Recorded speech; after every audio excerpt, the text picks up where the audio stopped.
La disparition inquiétante de Tiffaine Gouyossou. Tiffaine Gouyossou est née le 10 mars 1998 à Toulouse.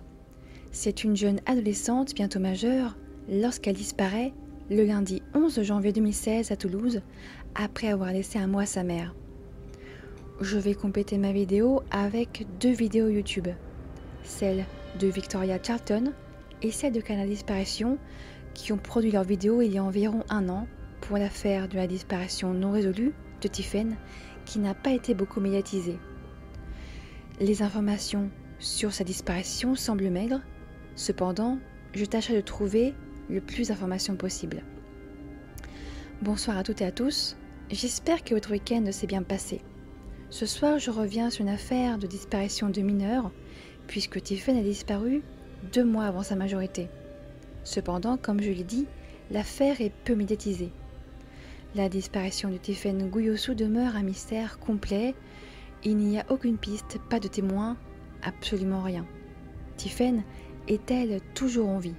Si elle est toujours parmi nous, où se trouve-t-elle? A-t-elle décidé de changer de vie sans jamais reprendre de nouvelles de ses proches?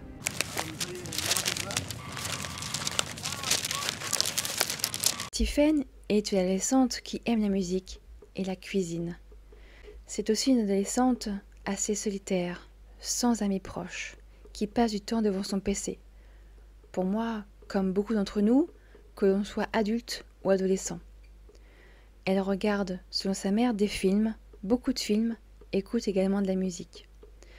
Pour sa mère, Tiffaine ne passe pas beaucoup de temps en ligne, mais elle est énormément sur son PC. Après, c'est peut-être son ressenti personnel. En général, en tout cas pour moi, quand nous sommes sur notre ordinateur, nous sommes également sur Internet. Il faut également comprendre que Tiffaine fut témoin d'une chose terrible qui va la bouleverser. Son père trouve la mort de façon très brutale en 2012 d'un AVC ou d'une rupture d'anévrisme. Et elle en souffre, comme son frère, énormément. Après la séparation du couple, Tiffaine et son frère sont partagés entre le logement de leur mère et de leur père. C'est en début de juillet 2012 que Tiffaine, 12 ans, et son frère, 14 ans, découvrent le corps inerte de leur père alors qu'ils passaient leurs vacances chez lui. Et Tiffaine, comme son frère, vont sombrer. Tiffaine devient solitaire, se renferme sur elle-même, passe de plus de temps sur son PC, reste dans sa chambre, écoute de la musique. Elle s'éloigne même de son frère. Mais bon, elle vit le deuil un peu comme n'importe quelle personne qui perd un proche de façon brutale. Le vide associé à la perte d'un proche engendre beaucoup de souffrance et des angoisses. Souvenez-vous que c'est normal de souffrir après la perte d'une personne qui nous est chère. Une personne avec qui nous sommes proches, avec qui nous avons partagé de bons moments, comme les fêtes, les anniversaires, etc. Et que le deuil est un processus propre à chacun. Et selon moi, c'est aussi un processus qui n'a pas de fin. Nous vivons avec les souvenirs de nos disparus toute notre vie. Et quand même Tiffaine et son frère ont vu le corps de leur père. Et, quel que soit notre âge, assister à cette scène a un impact. Tiffaine, en septembre 2012, entre au collège, fait sa dernière année, au collège Anatole France. Tout se passe, entre guillemets, relativement bien. Ensuite, elle entre au lycée Berthelot. Elle y fait sa seconde. Bon, Tiffaine est toujours aussi mal, mais c'est normal. Elle se renferme un petit peu sur elle-même. Elle est quand même dans un état de détresse assez important. Mais sa seconde se passe relativement bien. Tiffaine lit beaucoup, énormément selon sa mère. Elle entre ensuite en première S. Cependant, cette année scolaire est très chaotique. Tiffaine replonge et redouble sa première. Il faut noter qu'elle se rend au lycée en vélo électrique. Pas parce qu'elle est solitaire, mais c'est plus pratique, plus court que de prendre les bus. Elle est, je crois, à 20 minutes en vélo et à peu près 46 minutes en bus. Donc c'est plus rapide et plus pratique pour elle. et quand elle le peut, elle rentre chez elle pour manger. Tiffen est également suivie par un thérapeute pour adolescents depuis la mort de son père. Elle prend également des médicaments, des antidépresseurs. Mais Tiffen est réticente de suivre une thérapie.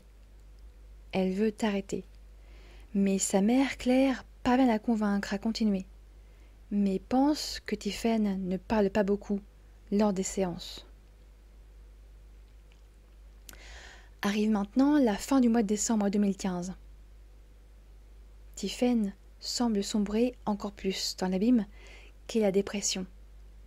Elle ne s'investit plus dans ses études, reste seule, ne mange pas forcément à l'école et ne semble pas avoir d'amis proches.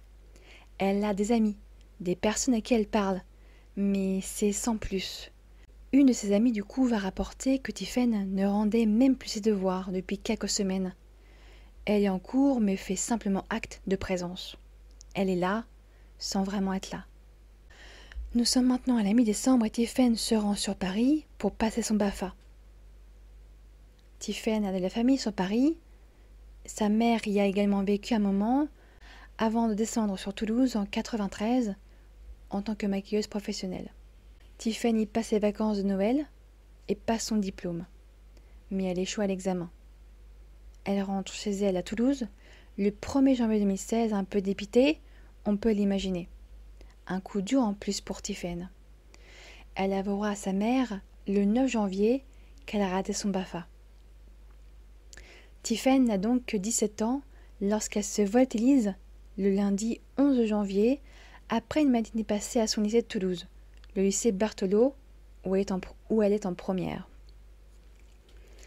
À l'heure du déjeuner, sa mère Claire l'appelle, car d'habitude, elle mange chez elle, elle mange à la maison. Mais au lieu d'une réponse, elle tombe directement sur la boîte vocale. Le téléphone de Tiffen est-il éteint ou n'y a-t-il plus de batterie? Bon, on est en plein milieu de la journée. Tiffen ne répond pas. Peut-être qu'elle est restée au lycée. Sa mère ne s'inquiète pas. Et le lycée n'a pas appelé pour dire que Tiffen n'est pas là-bas. Sa mère rentre à la maison vers 18h. Tiffen n'est toujours pas rentrée. C'est à partir de 19h, 19h30 qu'elle reprend les appels sur le portable de sa fille. Appels qui resteront sans réponse. Elle enverra même des mails à sa fille sans réponse de sa part. L'inquiétude grandit. Son frère, de 20 ans, va lui aussi tenter de la joindre, sans résultat. Sa mère l'appelle encore et encore, jusqu'à la tombée de la nuit. Mais jamais plus elle n'aura de réponse. Le lendemain, la police est contactée et une enquête pour disparition inquiétante est ouverte, car, après tout, Tiffen est encore mineure. C'est la brigade des mineurs de Toulouse qui est chargée du dossier de la disparition de Tiffen.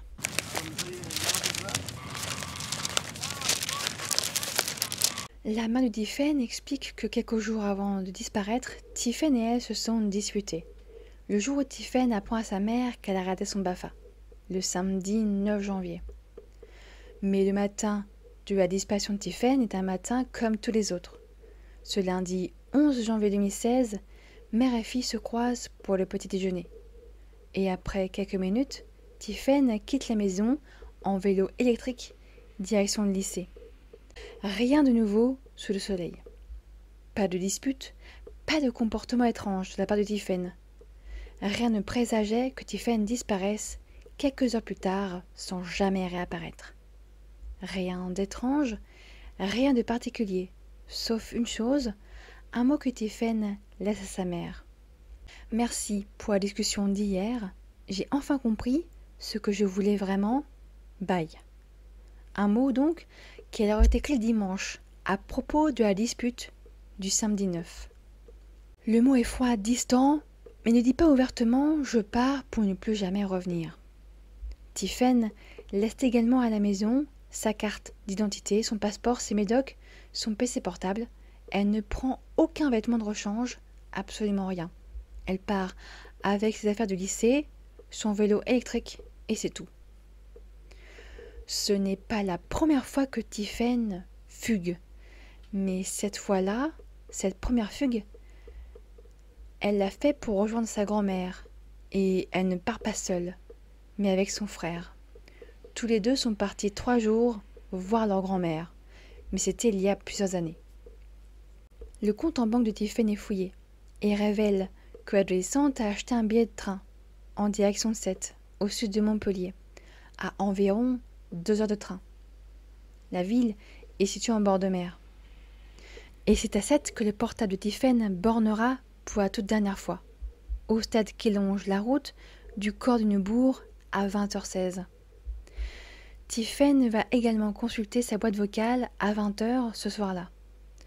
Ça veut dire que son portable est resté allumé toute la journée. Donc, comment se fait-il que sa mère soit toujours tombée sur la boîte vocale? Est-ce que Tiphaine n'aurait pas bloqué le numéro de sa mère pour qu'elle ne puisse pas la joindre? Et également, sa mère ne comprend pas. À Sète, Tiphaine ne connaît personne. En tout cas, à ce qu'elle en sait. Le PC portable de Tiphaine est également fouillé. Les recherches de Tiphaine qu'elle fait avant de disparaître sont un peu étranges. Preuve qu'elle a passé un certain temps sur Internet. Elle fait des recherches sur la pâtisserie Vigneault à Sète, sur une entreprise de location de kayak. Elle recherche également l'adresse d'une entreprise Maestria à Pamiers, à 4 heures de Sète. Elle fait aussi des recherches sur le port de Sète, le quai Philippe Régy, ainsi que sur les hôpitaux du coin.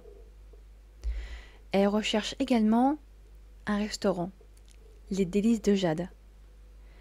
Elle recherche également la localisation d'un parc naturel, celui de la Narbonnaise à Sigean, d'une gare dans les Yvelines et d'un parc naturel du Haut de Languedoc. Et en dernière recherche, elle se rend sur le site de son lycée. Sa mère Claire et son frère auront beau poser des questions, mettre des affiches en ville sur Sète. Il n'y aura que peu de témoignages, peu de personnes qui auront vu Tiphaine ce lundi 11 janvier 2016. La disparition de Tiphaine est très probablement une disparition volontaire. L'adolescente a acheté un billet, un aller simple pour Sète.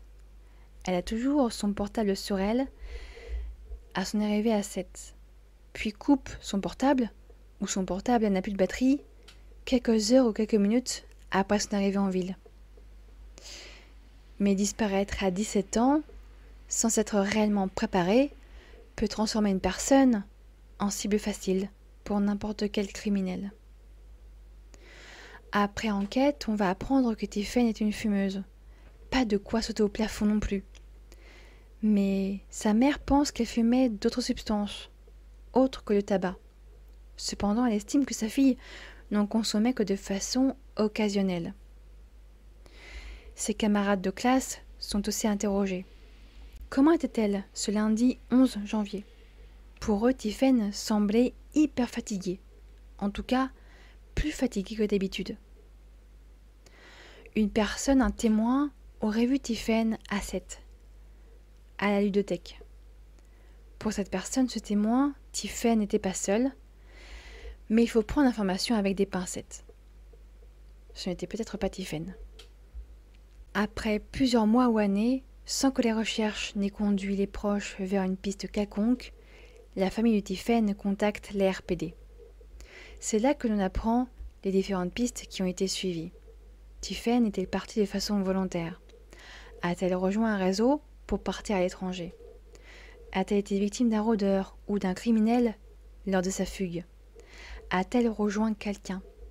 Ou a-t-elle choisi de mettre fin à ses jours après une balade à Sète, qui est une belle ville, un repas au restaurant? Vous me direz que si elle a fait tout ça, des prélèvements sur sa carte bancaire l'auraient montré. Mais peut-être qu'elle avait de l'argent en liquide, ou qu'elle avait rejoint une personne rencontrée sur place, un peu au hasard. Bref, tout est possible.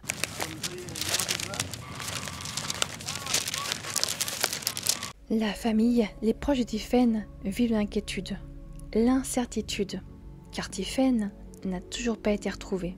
Cela fait déjà près de 7 ans que Tiphaine, 17 ans, s'est volatilisée en début d'après-midi. Elle quitte son lycée avec un aller simple pour 7.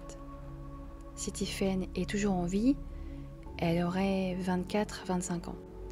Le frère de Tiffen a aujourd'hui 27 ans. Il a mis des années à se remettre de la disparition de sa petite sœur et de la mort de son père. Se remettre, plutôt, à vivre avec. Après la disparition de sa sœur, selon sa mère, il restera 4 à 5 ans dans sa chambre. Avec les années, des personnes ont contacté Claire, la mère de Tiffen, déclarant que Tiffen se trouvait à Grenoble ou ailleurs dans la région ou dans le pays. Mais les recherches restent vaines. Tiffen est insaisissable, semblant s'être évanouie dans la nature à Sète, une ville qu'elle techniquement ne connaît pas et où elle, en théorie, ne connaît personne. Malgré le fait que Tiffen soit aujourd'hui une personne majeure, l'enquête sur sa disparition n'est pas close. Toutefois, pour sa mère, l'affaire de la disparition de Tiffen n'est pas une priorité. Interpol a également publié une notice jaune pour relayer la disparition de Tiffen. Claire, sa mère, essaye tant bien que mal de vivre, se faire un peu de bien avec le yoga. Mais en 2019, le domicile de sa mère est cambriolé. On lui vole son PC et des souvenirs. Elle n'a presque plus de photos de Tiffen. Aujourd'hui, elle ne peut qu'attendre un signe de sa fille ou l'émergence d'une piste, un témoignage ou malheureusement la découverte d'un corps d'une adolescente de 17 ans. Mais ce qui compte pour elle, c'est de savoir ce qui s'est passé. Car vivre sans connaître la vérité est la pire des souffrances, car l'on s'imagine tous les scénarios possibles. J'espère que cette vidéo vous a plu. N'hésitez pas à partager votre avis en commentaire. Je vous donne rendez-vous mercredi prochain pour une nouvelle histoire. Passez une très bonne semaine, portez-vous bien, prenez soin de vous, prenez soin de vos proches, et d'ici là, n'oubliez pas,